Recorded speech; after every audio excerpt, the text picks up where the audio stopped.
पत्रकारांना प्रोटेक्शन मिळाले पाहिजे. ॲडव्होकेट उमेश पाटील. सांगलीच्या कवटेमहाकाळ येथील व्हॉइस ऑफ मीडिया पत्रकार संघटनेच्या वतीने येथील शासकीय विश्रामगृहामध्ये पत्रकारांचा सन्मान सोहळा संपन्न झाला. यावेळी कवटेमहाकाळ पोलीस ठाण्याचे पोलीस निरीक्षक प्रवीण कुमार कांबळे यांच्या हस्ते पत्रकारांचा सत्कार करण्यात आला.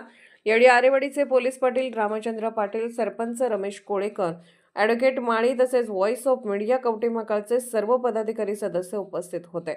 यावेळी समाज हितामध्ये पत्रकारांचे योगदान व पत्रकार संरक्षण कायदा या विषयावर ॲडव्होकेट उमेश पाटील बोलत होते. ते पुढे म्हणाले की पत्रकारांनी बातमी लावताना बातमीमधील तथ्य पाहावे असे सांगून ते म्हणाले की पत्रकारांना संरक्षण मिळाले पाहिजे, तसेच जी कायदेशीर मदत लागेल ती मदत करण्यास मी तयार आहे असेही शेवटी त्यांनी सांगितले. पाहूया ते काय म्हणाले ते.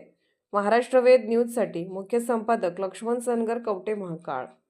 कळलं की महाराष्ट्रामध्ये सर्वात मोठं कार्य व्हॉइस ऑफ मीडिया करते आहे. मला यात माहीत नव्हतं, आता जस्ट बोलताना सांगितले मी. खरंच असं प्रकारचं कार्य आपल्या भागातील लोक करतात, त्याचं एक कौतुक आहे या गोष्टीचं. आजच्या दिवस उपविभागीय पोलीस अधिकारी सचिन रबोले साहेब काही कामानिमित्त बाहेर गेले, त्यामुळे आज उपस्थित नाही आहे. ठीक आहे, त्यांच्या वतीनं त्यांचं आरोग्य आपल्याला जरी लागलं नसलं तर साहेब आपले आहेत तिथं, प्रवीण कुमार कांबळे साहेब, त्याचप्रमाणे ह्या पूर्ण संघटनेचे संजीवजी काळे आणि तुम्ही बसलेले सर्व पत्रकार. तर आजचा हा दिवस मला जो नेमलेला आहे त्यामध्ये माझा विषय आहे समाज हितामध्ये पत्रकारांचे योगदान आणि पत्रकार संरक्षण कायदा. आता एक बारकाईनं गोष्ट जर पाहिली, आत्ताची वाढलेली हिंसा असू दे किंवा धगाधकीचे जीवन असू दे, ह्यामध्ये कधी बातमी गोळा करायची आणि ती सर्वात पहिली टाकायची. आता मीडियाचं स्वरूप पूर्ण बदललेलं आहे. पूर्वी कसं पेपर वाचल्यानंतर आपल्याला कळत होते काय बातमी आहे. आता असं आहे की जस्ट घडल्या 1 मिनिटात आपल्या मोबाईलवर असू दे हे पत्रकार लोक आपल्याला बातमी कळवतात. मी परवा असंच कोकण किनारपट्टीला गेलो होतो एक शांत ठिकाणी, आणि तिथं पाहिलं की 2-4 कोंबड्या होत्या, त्या बाया बसल्या होत्या. त्यांचा कार्यक्रम काय होता, तर ते सारखं उकरायचं आणि हुडकायचं, सारखं उकरायचं आणि हुडकायचं. एकंदरीत त्यांचं कष्ट बघितलं, दिवसभर काय करणार, नुसतं उकरायचं हुडकायचं. आपलं पण थोडंफार तसंच आहे. तुम्ही पण काय करताय, 4 बाजूला फिरताय, गार बातमी मिळाली पाहिजे, बातमीसाठी आपल्याला धावलं पाहिजे, कळलं पाहिजे. आणि सगळ्यात महत्वाचं हे आहे की ती बातमी आपल्या वर्तमानपत्रात आली पाहिजे, आपल्या शाखेला पहिली मिळाली पाहिजे. आणि आपली मिळालेली बातमी आहे ती कॉपी होऊन जेव्हा दुसऱ्या शाखेला जाते तेव्हा आपल्याला जे आनंद वेगळा असतो की मी केलेली बातमी, ती पहिली मी कव्हर केलेली बातमी. तर ही सगळं करत असताना आपल्या हातनं काही बाबी घडण्या शक्यता असतात, तुमच्या अंगावर काहीतरी येणे शक्यता असतात. त्यामध्ये बऱ्याच पत्रकारांवर हल्ले झाले. मला वाटतं नाशिकमधलं त्र्यंबकेश्वरमध्ये जी घटना घडली नाशिकमधल्या, ती पण पत्रकारावर अशी घडली की त्याला मारण्याचा प्रयत्न केला आणि त्याचं ऑफिस पूर्णपणे नुकसान करून टाकलं. अशा घटना आता हल्ली वाढायला. लोकांचं जर मानसिकता पाहिली तर आता पूर्ण बदललेली आहे. पूर्वीगत लोक शांत राहील, कायद्याचं नॉलेज त्यांना पण आहे आणि थोडंफार जादा शिक्षण झाल्यामुळे त्यांना सुद्धा कळतं कुठं काय काय नाही. त्यामुळे ह्या बाबतीत जर पाहिलं तर पत्रकाराला अटक केली जाते. अशा पण बाबी घडलेल्या आहेत. त्याचप्रमाणे त्यांच्यावर हल्ले केले जातात. आता अशा लोकशाहीचे जे स्तंभ आहेत आणि अशा लोकशाही स्तंभावर हल्ला होणं ही अतिशय वाईट परिस्थिती आहे.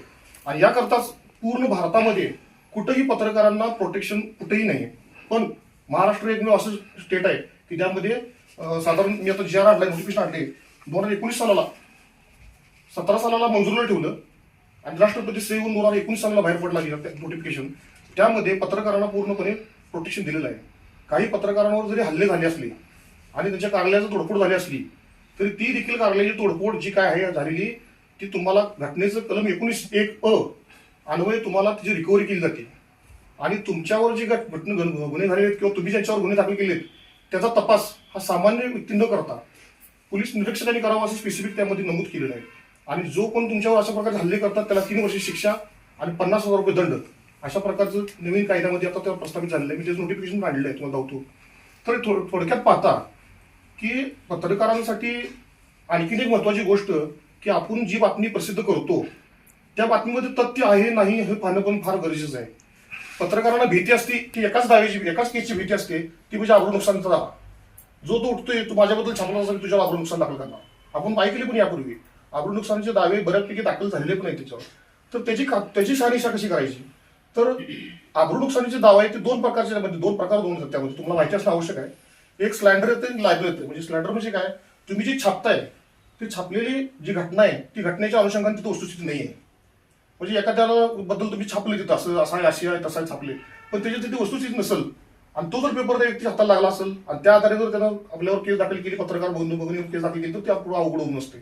आणि लॅबल म्हणजे काय, ते तोंडी, म्हणजे ते व्यक्ती असा वागतोय, ती व्यक्ती असा बोलतोय, म्हणजे हे झालं तोंडी. तर तसं न करता तुम्ही जी वस्तुस्थिती बघून छापणार आहे ना, ती फक्त 2 वेळा खात्री करून घ्या, कारण ती फार महत्वाची आहे.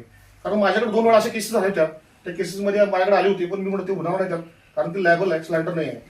मग हे 2 प्रकार आहेत त्यामधले. तर दुसरी गोष्ट महत्वाची आणखी एक अशी आहे पत्रकाराच्या बाबतीत, की ही पूर्ण केसेस पाहता, पत्रकारावर झालेल्या केसेस पाहता पोलीस प्रोटेक्शन, तुम्हाला प्रोटेक्शन ऍक्ट तर मिळालंच पाहिजे.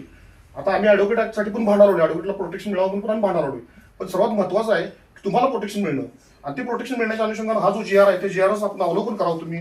मी आता एक कॉपी आणलेली आहे तिची, या कॉपीचं तुम्ही पूर्ण वाटून घ्यावी. त्यामध्ये संपूर्ण माहिती दिली आहे त्यामध्ये, की तुम्हाला कसे त्यामध्ये अधिकार गाठ पडलेत, हक्क गाठ पडलेत. तर हे पाहता जे तुम्ही दैनंदिन वापरामध्ये फिरता वापरता, तुम्हाला पण माहित पाहिजे की ह्या GRच्या आधारे तुम्हाला कसं प्रोटेक्शन मिळते. त्यामध्ये संपूर्ण डिटेलमध्ये घातलेलं आहे की कसं प्रोटेक्शन तुम्हाला मिळते. त्याचं फक्त अवलोकन करून घ्या. आणि दुसरी गोष्ट, जी अब्रुनुकसानी दावे होणार आहेत त्याला फक्त थांबवण्याचा प्रयत्न करा. आणि या उपर मी भरोसा देतो तुम्हाला की अशा पत्रकारांच्या विरुद्ध काही गुन्हा झाले असेल तर, केस झाले असेल तर माझा दरवाजा ऑफिसचा कायम तुमच्यासाठी उघडा आहे. त्यासाठी मी कधीही तुम्ही मला मारा, मी तुम्हाला फक्त अवलोकन करून घ्यावं असं माझी विनंती. थांबतो. धन्यवाद पाटील साहेब. आता पाटील साहेबांनी जे सांगितलं की आपल्यावर होणारे गुन्हे, असाच एक माझ्यावरती एक गुन्हा 1995 साली झाला, 10 लाख रुपयाची